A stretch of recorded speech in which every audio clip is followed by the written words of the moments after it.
To you, Akhi. Said I had the book. Okay.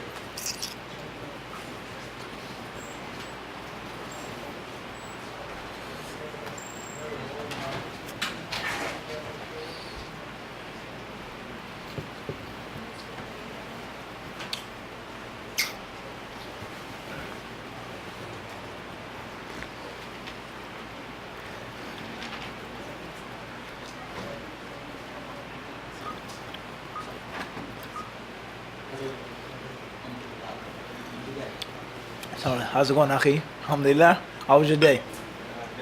Barakallah feek. طيب. بسم الله الرحمن الرحيم. الحمد لله رب العالمين والصلاة والسلام على رسول الله وعلى آله وصحبه ومن تمسك بهديهم إلى يوم الدين. أما بعد. السلام عليكم ورحمة الله تعالى وبركاته.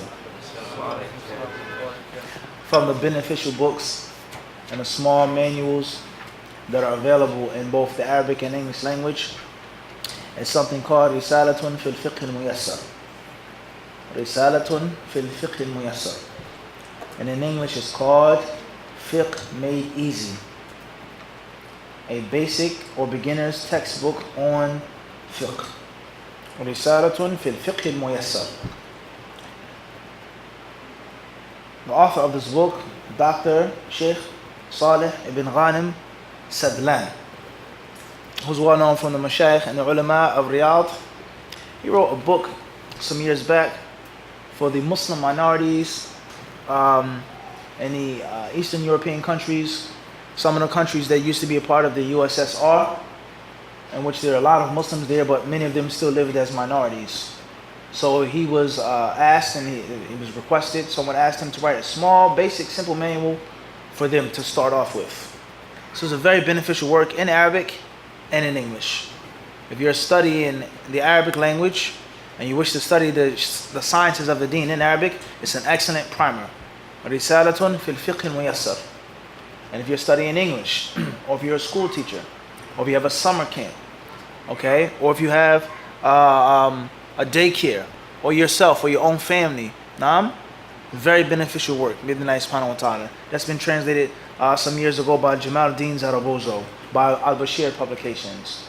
Okay? Khairan, inshallah. We've done many classes from this book before, whether that hamd. And what we're going to talk about tonight is Hajj. Hajj, the chapter of Hajj from this book. Whereas Hajj is around the corner. Many of our brothers and sisters here in New York City and other places are getting ready to make that trip. Been a nice time to make that journey. Some brothers make Hajj every year, some every couple of years. So those of us who know, we should remind ourselves and we should be refreshed. And those of us who don't know, we should learn. And we should educate ourselves before we perform the act of ibadah. And there's never a time in which knowledge of the deen, and knowledge of the sunnah, and knowledge of fiqh and what to do, there's never a need for it. There's always a need for it. When the Muslims are minorities, they need knowledge. When the Muslims are majorities, they need knowledge. When the Muslims live in scattered states, they need knowledge. When they have their own state, they need knowledge. Everybody understand this? When the Muslims are well off, they need ilm. When they're not so well off, they need ilm. When a person is a beginner, he needs knowledge. When a person is a student of knowledge, he needs to learn. When a person becomes a scholar, he needs to continue to learn. And that's why the Prophet ﷺ, he told us in such a beautiful statement, summing up this whole entire reality, مَنْ يُرِدِ اللَّهُ بِهِ خَيْرًا يُفَقِهُ فِي الدِّينِ. He says those slaves of Allah that are chosen by Allah to be blessed, whenever Allah wants to make one of these slaves blessed, He gives them fiqh fi din, knowing what to do and what not to do, when to do it and how to do it. He gives them knowledge of the religion. Anyone who's ever made Hajj or Umrah, he knows how chaotic Hajj can become. How many people are there, how many different groups and parties of the Muslims, opinions and views, how hot it can be, how tired someone can become, how exhausted and frustrated and weak your body can become, thirsty. And one can easily fall and slip into a mistake if something isn't well established in his mind, if something isn't rehearsed and repeated, if something isn't clearly known. You can easily ruin your Hajj through your own actions or through the ignorance of someone else. Many people who lead Hajj groups, not all of them, but many of them have no knowledge of the religion. They're just businessmen. It's nothing personal, nothing disrespect. They're men of business. They don't have the proper necessary basic things of ilm, let alone a grade or notch above that to lead and guide others. And this is a reality.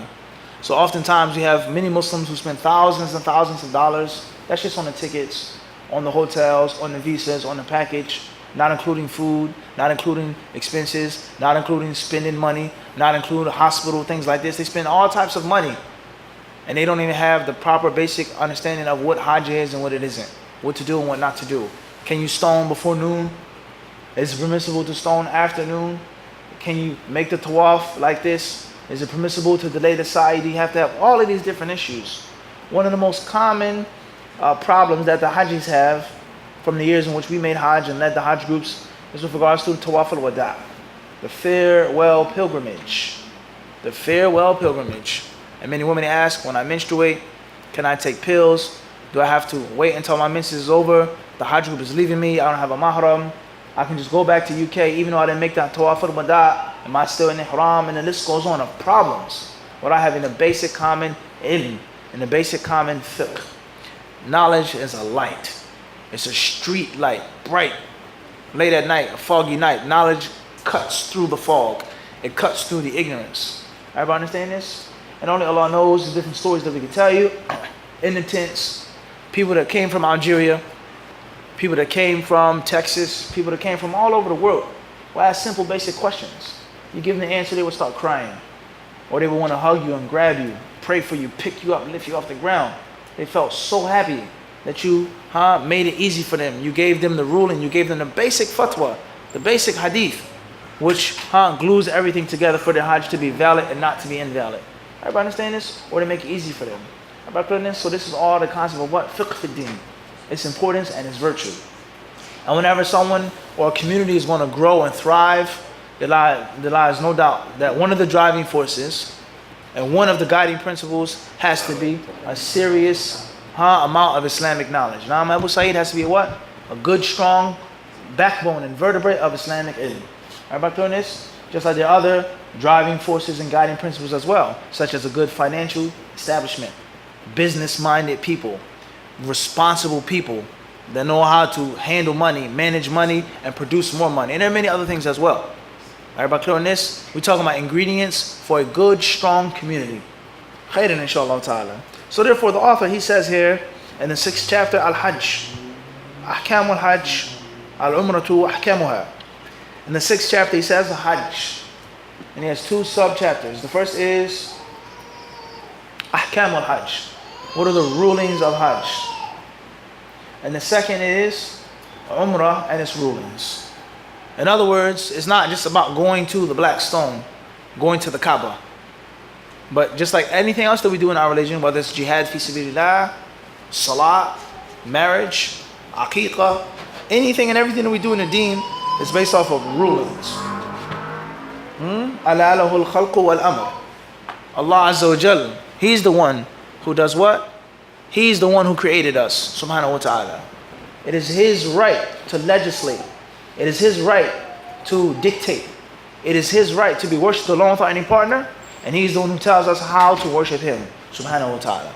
So our entire religion is based off of system. Everything that we do. There isn't no secular, nominal concept in Islam. That's not Islam. There's no church and state in Islam. There's no mosque and home, business and masjid. Islam is supposed to envelop every aspect of your life. Everybody understand this? And when a slave is obedient, learning what's correct, practicing what's correct within Allah, then the slave will have Jannah.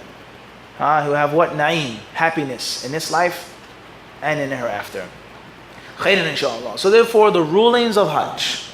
The first point the author says, Ma'ana al-Hajj. Manzilatul Hajj fil Islam. Al-Hajj huwa al-rukn al-khamisu min arkan al-Islam al-khamsa. وفرض في السنة التاسعة أو فرض في السنة التاسعة من الهجرة.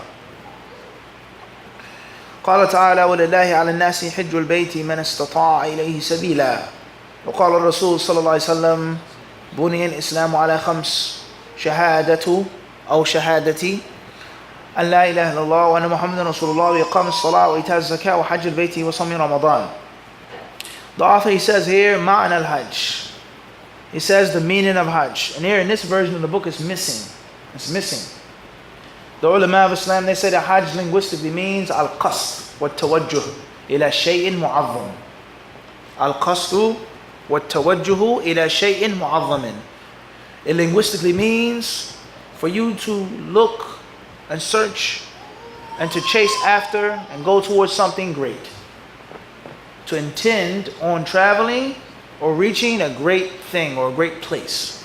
That's what the word linguistically means. Nothing to do with Islam, but in the Arabic language. That's what it means. Al-qasdu ila shay'in mu'azzam. As far as the status of Hajj, why is Hajj important? Why spend so much money on it? Why go and do it? Why travel thousands of miles to go to Arabia? He says that Hajj is one of the 5 pillars of Islam. And Hajj was legislated, it was made a rule in the 9th year of the Hijrah. 9 years after the Prophet ﷺ and many of his companions left Mecca, Allah sent down the obligation of making Hajj. Not in the 1st year of Hijrah, not in the 2nd year of the Hijrah, but gradually and progressively. Gradually and progressively, Allah commanded the people to make what? Hajj. The Prophet stayed in Medina for how long? How many years? 13? 10? The rest of his life. Can't go wrong with that answer. He stayed there for the rest of his life.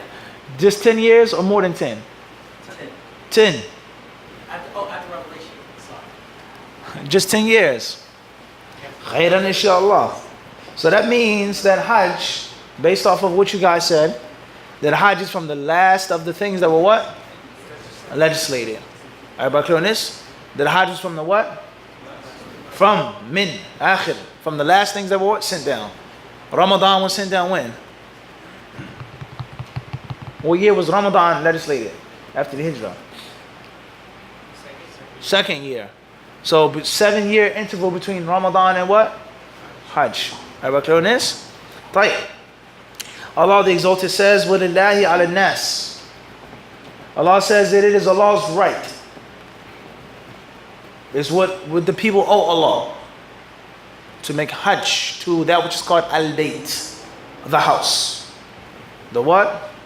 The house. What's meant by the house is the masjid.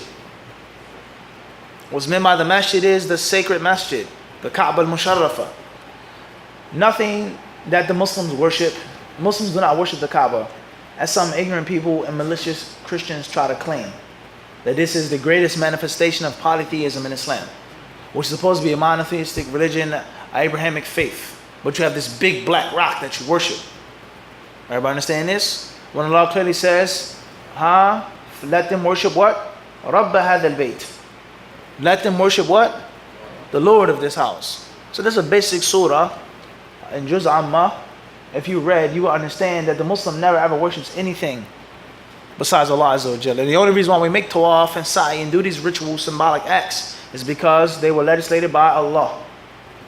Everybody clear on this? Let alone the fact that if you had any intelligence and if you were just a bit fair and impartial, you would understand that the one who legislated the Hajj and the Tawaf and the Sa'i was the same one who did what?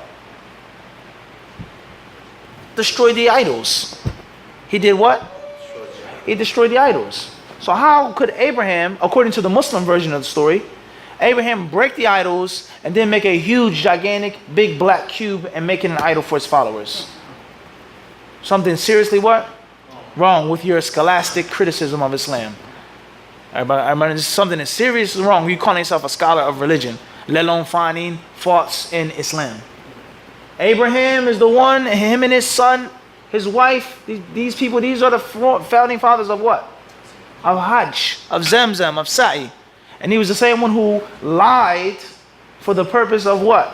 Abolishing polytheism and the worship of the stars and the worship of the sun and the moon and other things. So how does this make any sense now? So it clearly shows and proves is that, number one, your criticism is totally rejected. Everybody understand this? Because you're skipping and jumping over clear, basic common sense. And from the most useful tools of a scholar is sound common sense. Don't ever forget that. From the most useful tools of a scholar is what, Omar? No. Sound common sense. What did we say, Saleh? What? Massive? Remember Sunday morning? Massive common sense, remember? Oh, no. You forgot. Khair inshallah. So therefore the Muslims do not worship the Kaaba. And the only reason why they circumambulate around the Kaaba is because Allah told them to do so. Everybody clear on this? If you got into an argument with a Christian or a Hebrew Israelite or a 5% or somebody said, try to say this, because many people talk like this. This will be a what type of blow to them, Umar? Crushing blow. Just based off of what? Common sense. So you didn't even read the Quran correctly. Abraham broke the idols, but built a huge, gigantic idol. Are you serious? Everybody clear on this? And this is the case with anyone who talks about Islam. And anyone who tries to find any type of fault in the religion of Islam. If you're smart enough, if you read enough, if you're witty enough, you can checkmate in 3 moves. Game is over. Done. Next. Everybody understand this? And that's why Allah says, Udu ila sabili rabbika bil hikmah. Call to the way of your Lord with hikmah. And the word hikmah just doesn't mean wisdom. Hikmah, as we said before, often means sharpness. You being sharp. Everybody understand this? Mentally, spiritually sharp. Knowing what to say, how to say it. Everybody clear on this? And defending Islam. Defending the deen. Everybody clear on this? Khairan, inshallah. Moving forward. So it says here, وَلِلَّهِ عَلَى النَّاسِ حِجُّ الْبَيْتِ. The responsibility of the men, that which they owe Allah, their duty to Allah, is that they make the Hajj, that they make the intention and make the pilgrimage to the Bayt. مَنِ اسْتَطَاعَ إِلَيْهِ سَبِيلًا. For whoever has the ability to do so. Now, what's the history of the Kaaba, I would say? How long has the Kaaba been there? Since the time of Ibrahim. Not before?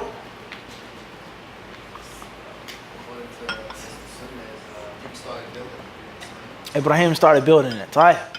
Anybody else? Since Adam alayhi salam. Our father, the first man, the original man. He built the Kaaba. Anybody else? Before Adam?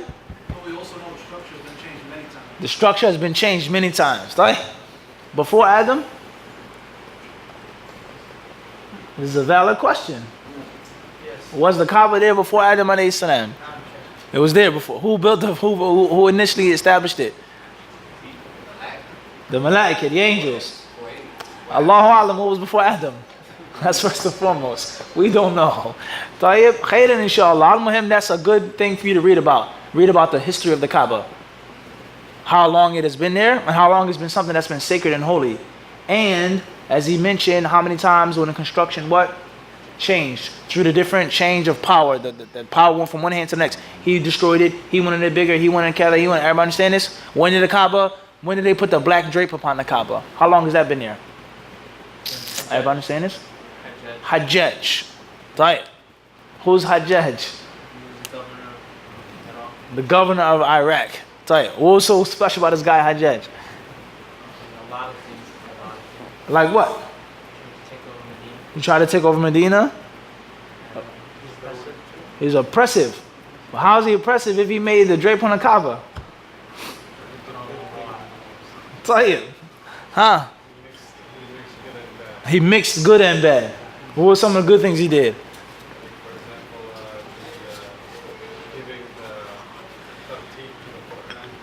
He made the tartib of the Quran. Which one? Tashkil am tartib, ya akhi? في فرق بينهما.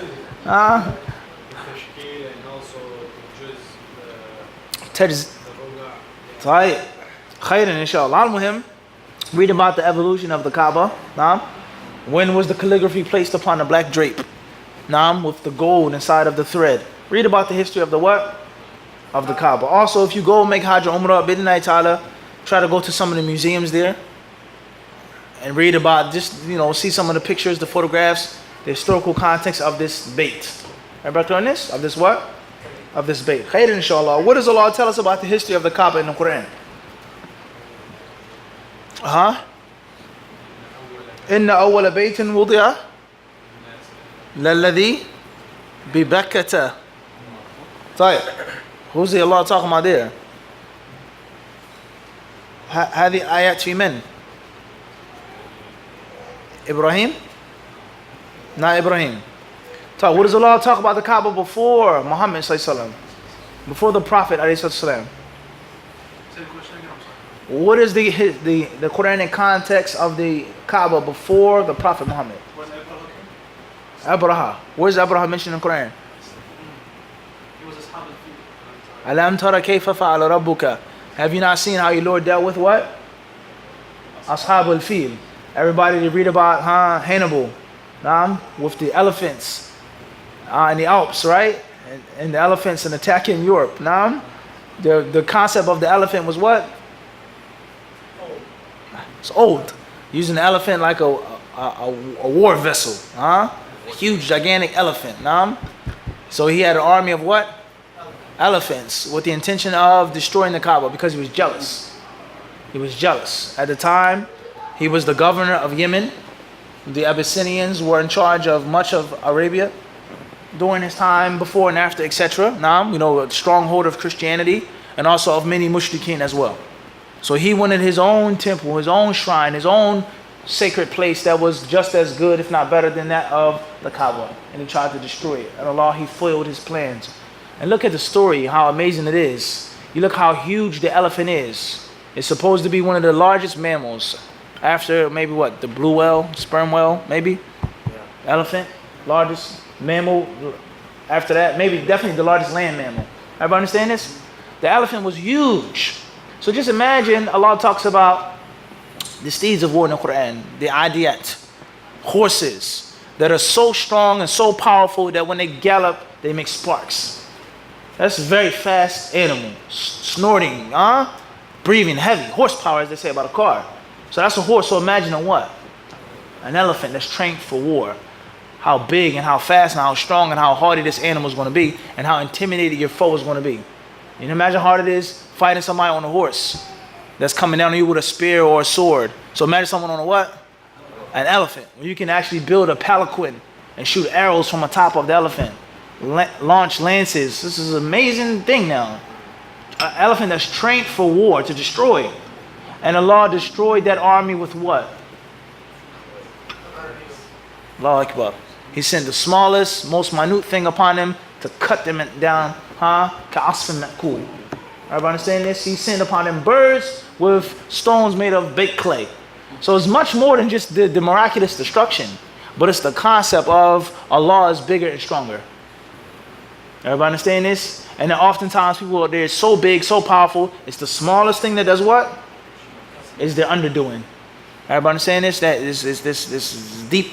You ponder on the story. Allah didn't send wind upon them, rain upon them, thunder upon them. He didn't send elephants upon them. He didn't cause the earth to swallow them. He sent pellets, stones that destroyed and wrecked them. And they were huge and mighty and hardy. So this is a lesson that the Muslims should take today with regards to Allah's sacred places. Allah will protect them. All right, clear on this. Khairan inshallah. Moving forward. The author, he then says, وَقَالَ الرَّسُولُ صلى الله عليه وسلم, and the Messenger of Allah he also says, and there are other verses in the Quran regarding Hajj, and my personal advice is for every Muslim to read about Hajj in detail. If you've made it already, if you haven't made it, read about the Hajj. The Hajj is a major part of Islam, and it's much more than just walking and running and drinking and wearing towels. The Hajj is extremely symbolic for sacrifice, tawheed, unity, purity, purification of the soul, jihad, struggling, fighting, sacrificing. There are many, many lessons. Hajj is considered to be a madrasa, a school that we all need to go to better ourselves and better those who are around us. Khairan inshaAllah. The Messenger of Allah says, Islam is based upon 5 things. To bear witness, La ilaha illallah, Muhammad Rasulullah. To establish prayer, to give zakah, and to make Hajj to the Bayt. Last but not least, to fast the month of Ramadan. To fast Ramadan. And we know that hadith is collected by Imam al-Bukhari, by Imam Muslim, from the well-known narration of Abdullah bin Umar and others as well. The next point, the author says, حكم الحج. الحج فريضة الله على عباده.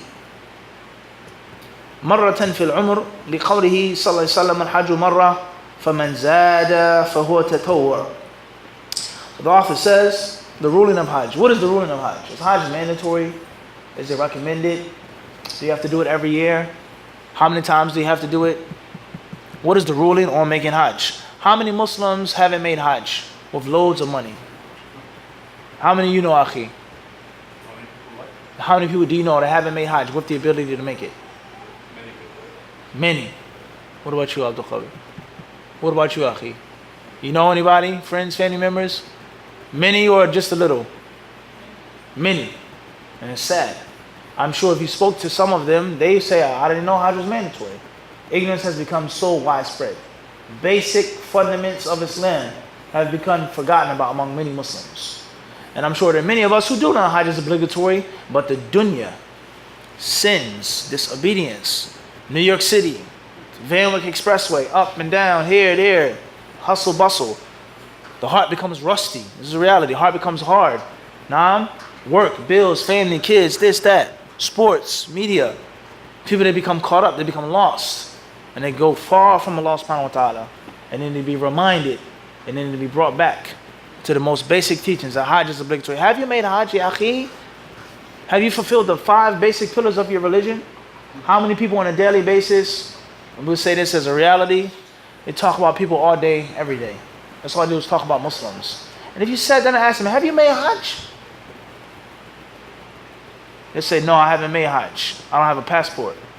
How many Muslims you know don't have passports? Say, I don't have a passport. I have child support. Or I don't have enough money to make Hajj.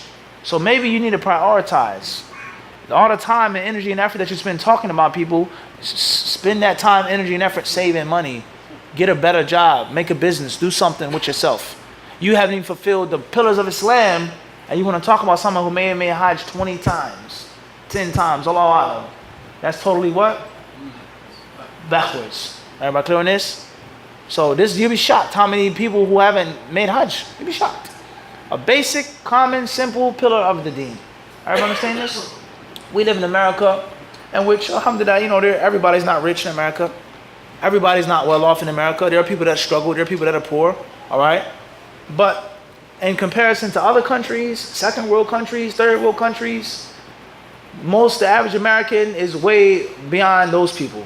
And someone who's poor in America is rich to someone in a third world country.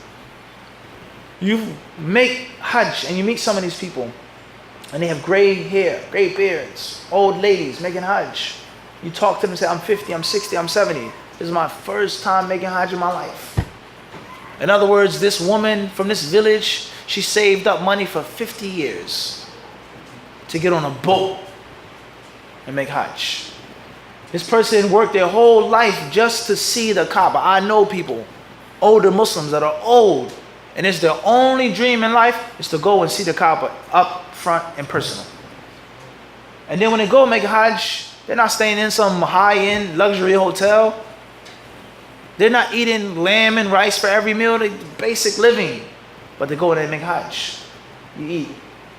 What you eat for lunch? What your shoes look like? How expensive is your phone? You spend $1,000 on a phone.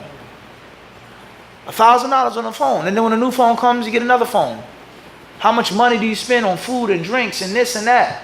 But you can't even go make Hajj. And this is a reality of many Americans.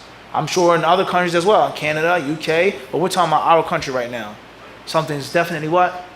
Something's seriously wrong. Everybody clear on this or not? Khairan, inshallah. Moving forward, he says the Hajj is mandatory. It is Allah's faridah. It is something that Allah made mandatory upon His slaves only once in one's lifetime. Now just look at the beauty of Islam and the wisdom of Islam. When you go and make Hajj, there's no doubt it's relatively difficult. There are a lot of people.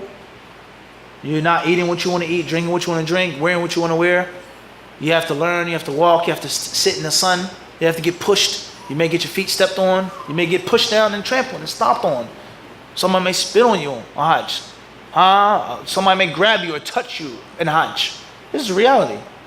So it's relatively difficult. But the beauty of Islam is that it's only what? Once in a lifetime.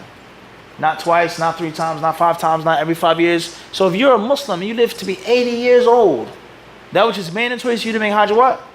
Once. So what is the effects of that rough and tough Hajj going to be? It's going to be forgotten. But you're never ever going to forget the good golden memories of what? Of Hajj. Everybody understand this? Another very important point is with regards to people who make Hajj every single year. Now, from one aspect, that's a good thing. Walillahi alhamd. But from another aspect, it's a bad thing. The first reason why it's a bad thing from some aspects, obviously, as he said, the crowd, the excessive numbers, which leads to traffic jams, which leads to unnecessary free mixing, which leads to confusion, and most importantly, which leads to at-tarakhus, tatabu' rukhas. It's so many people, it's so crowded, it's so hot, it's so many women, there's so many men. Now I have to wiggle and squirm to get a fatwa and go against the rules. It's too crowded, we have to stone at this time. It's too crowded, we can't stay in Muzdalifah. It's too crowded, I can't stay and make dua at Arafah. It's so packed. I have to wear this and put on this and so on and so forth. That's not how Muhammad ﷺ legislated Hajj. It's relative difficulty, once in a lifetime. He did not legislate it for everybody to come and swarm each and every year, over and over again.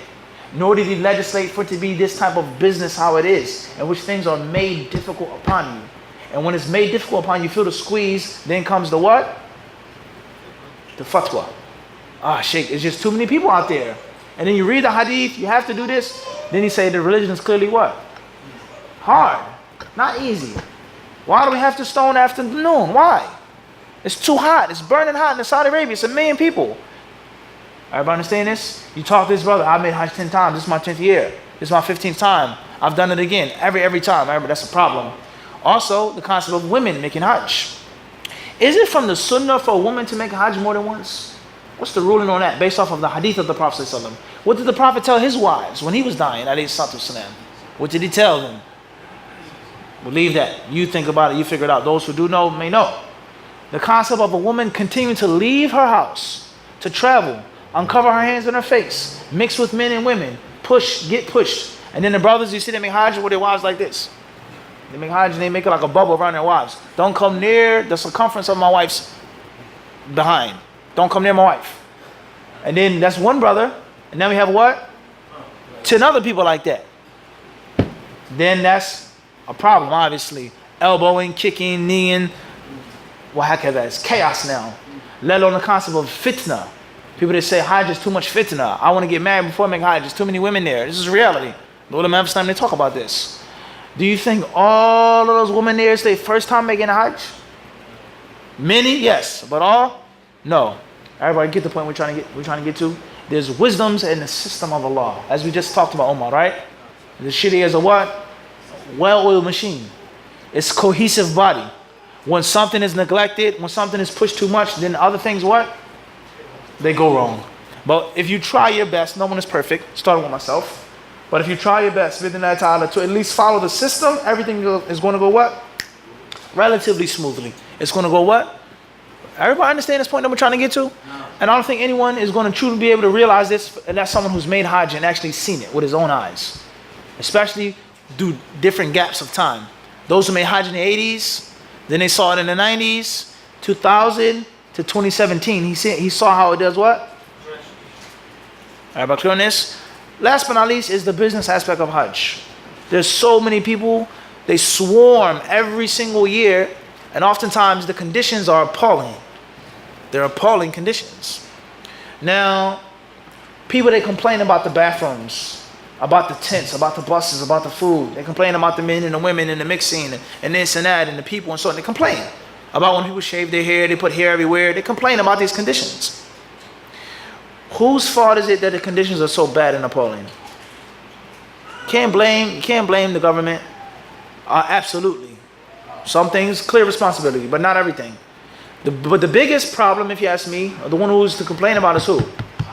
Is you, the consumer, the buyer. Because they know that you're going to do what? You're going to come back next year. You can complain, it's too much this, the price is too high, but you're going to do what? Come back again. You don't think they know that? You don't think they know that, Abu Saeed? We promise you a 5-star hotel, you get there, so now what? 3-star, 2.5 star. But guess what you're going to do? You're going to stay there. You're going to give a little gripe, you holler. Maybe some brothers may get an attitude problem. Maybe even fighting in haram. Nafis, Allah knows best. I've seen people fighting in haram. I've had a couple skirmishes myself. And in haram, what you going to do? I never, knuckle nobody down or nothing like that. Knock nobody out. Some brothers have. We won't mention no names. Choke brothers, kick people. Some sisters even fought. Huh? What's important is sometimes you have to defend yourself. Okay? Somebody keep poking the bear, pushing the button. Huh? This is a reality. There are bullies on Hajj too. Hajj is all types of Muslims there. So you're soft, you're sweet, you're pious, you're good, brother. You have a beard. I can run over you. And you say, whoa. Not today. Even though we're in the ihram, we're still what? I'm from Brooklyn, right? Tayyib. What's important is that oftentimes the people, because they flood Hajj so much, they create all of these different what? Problems. Well, Ikhwani, everybody got this point? I don't think anybody with any sense is going to deny this. But the person who's getting paid millions and millions of dollars, he's not going to what? I'm not out there with those people, those peasant savages, trampling each other. I'm sitting back in a hotel room in a lofty, high-rise floor drinking tea, getting money, millions of reals. You can do whatever you want to do. That's your what? That's your problem. Because the Hajj is only mandatory what? In a lifetime. Khair inshallah, moving forward. He then quotes a hadith that states, Hajj is once. فَمَنْ زَادَ فَهُوَ تَتَوُّعْ. Anyone who does other than that, then it's extra. It's preferable. Extra acts of ibadah. It says in the footnotes here, the hadith is collected by Imam al-Nasa'i, Imam Abu Dawood, Imam Ibn Majah. Wallahu alam. It then says, وَالْحَجُّ مَعْنَاهُ قَصْدُ مَكَّةَ لِعَمْلٍ مَخْصُوص فِي زَمٍ مَخْصُوص. شوف خطأ في الاتباع. The definition of Hajj is at the bottom of the page when it's supposed to be what? At the top of the page. The author, he defines it by saying, قَصْدُ مَكَّةَ. It's to intend to go to Mecca لِعَمَلٍ مَخْصُوصٍ فِي زَمٍ مَخْصُوص. To do specific acts during a specific time. So we mentioned the linguistic meaning of Hajj, which is al-qasdu wa tawajjuh ila shay'in mu'azzam. And the legislative meaning, the meaning of Hajj according to the Muslims is to do what? Is to go to Mecca with the intention of what? Specific acts. The amal makhsus. And a what? Specific time. So we understand from these three pieces of the definition how many things, how many rulings we get. The first ruling is what? Travel. But deeper than that, that you do not have to go to Medina. Going to Medina is not what? Mandatory. Because he clearly said, Qastu Mecca. That it is not mandatory to go where? To Medina. You do not have to go to what? Medina. It's preferable, it's recommended, but it's not what? Mandatory. Everybody understand this? And many people, they feel that Medina is what? Mandatory. You have to go to Medina. That's a part of Hajj, and that's wrong. Khairin inshallah. Number two, he says, لِعَمَلٍ مَخْصُوص. To do what? Specific acts. That excludes innovations, different bid'ah. That excludes all other worldly and secular things. That's not the initial purpose of what? Hajj. Everybody understand this? Last but not least, he said, fi zamanin makhsus. During a what? Specific time. So Hajj is not like what? Umrah. Umrah is made when? Any other time of the year, with exceptions to a few days, according to Aisha radiallahu ta'ala anha and a few others from the Sahaba. Tayyib. But in general, Umrah is made when? Anytime. But Hajj has a what? Specific limit. Everybody clear on this? Khair, inshallah, we'll stop here, bi'idhnillahi ta'ala. And hopefully tomorrow night, we'll either finish this or have our Q&A session. Allah the Exalted surely knows best. Jazakumullah khairan. Let's see, perhaps you may have a few questions. And Allah knows best.